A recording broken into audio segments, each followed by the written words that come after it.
चलिए दोस्तों बात करते हैं एक और नई क्वेश्चन के बारे में। इस क्वेश्चन में एग्जामिनर ने कहा एक ठेकेदार ने 200 श्रमिकों को नियुक्त किया।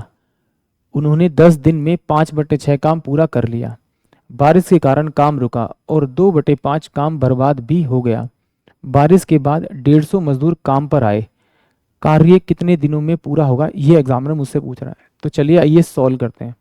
देखिए एग्जामिनर ने मुझे दिया हुआ है कि भाई 200 मजदूर लगाए थे उसने काम पर, 10 दिन के लिए लगाए थे और पूरे काम का 5/6 हिस्सा वो पूरा कंप्लीट कर लेते हैं। अगर मुझे टोटल काम निकालना है, यानी कि ठेकेदार ने कितना काम लिया था करने के लिए वो निकालना है, तो मैं कैसे निकालूंगा भाई। 200 तो आदमी लगाए थे, 10 दिन में काम कंप्लीट कर रहे थे, कितना 5/6। तो अगर इसे 6/5 से मैं मल्टीप्लाई करूंगा तो मेरे पास में टोटल यूनिट वर्क मुझे मिल जाएगा कि ठेकेदार ने जो ठेका लिया था वो 2400 यूनिट काम करने का ठेका लिया था। ये तो मेरे पास में क्या आ गया, आपका टोटल वर्क आ गया।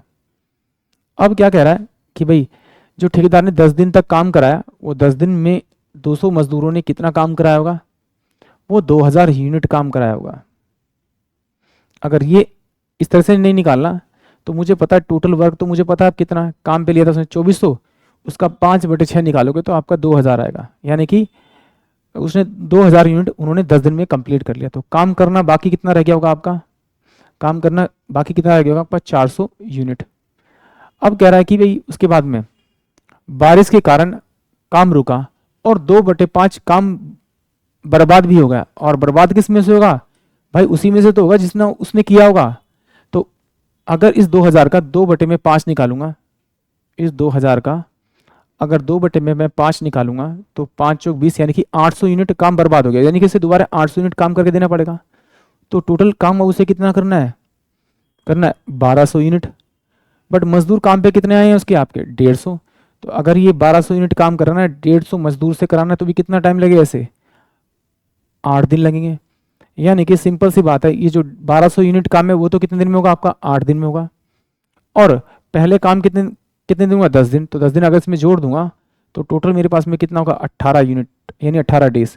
यानी कि पूरा काम जो कंप्लीट होगा वो 18 दिन में होगा। यानी कि ऑप्शन डी जो होगा वो इस क्वेश्चन के लिए करेक्ट होगा। एक बार फिर देखते हैं जरा इसको, एमडीएच वाले फॉर्मूले से देखते हैं। ये होता है मैन पावर, ये होता है डेज, इनटू में क्या होता है आपका आवर, अपोन में क्या होता है वर्क वन, बराबर में man power days hour upon में वर्क टू। तो मैन पावर कितना मेरे पास में आपका, टोटल कितना है आपका 200, तो मजदूर है कितने दिन है 10 डेज है। और काम कितना किया 6 में से, अगर टोटल काम 6 था 6 में से 5 पार्ट इसने कंप्लीट कर लिया, बराबर में। अब मजदूर कितने उसके पास में 150। वो काम कितने दिन में करेंगे, माना कि एक्स डेज में करेंगे।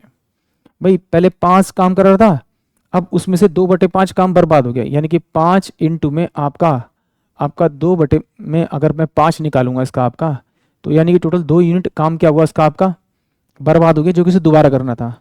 अब जरा देखिए पहले काम कितना था 6 यूनिट, 5 उसने किया था तो 1 यूनिट वो बचा था, तो 1 यूनिट वो और 1 यूनिट ये। तो इसका मतलब अब काम कितना करना 3 यूनिट। तो 3 से डिवाइड कर दीजिए, तो इससे 3 और 5 15 हो जाएगा आपका। और ये कितना का आपका, ये इससे चला गया, और 5 चौक 20 होगा और 5 8 40। यानी एक्स इजकल टू में कितना आएगा 8 डेज आएगा। तो 8 डेज तो मेरा ये आ गया। और 10 डेज में मेरा पहला काम हुआ था कितना 2000 यूनिट, तो इसको जोड़ूंगा तो 18 यूनिट आएगा। यानी कि ऑप्शन जो मेरे पास में आपका डी होगा, यानी नन ऑफ दिस, इस क्वेश्चन का करेक्ट आंसर होगा। आई होप आप सभी को क्वेश्चन समझ में आया होगा।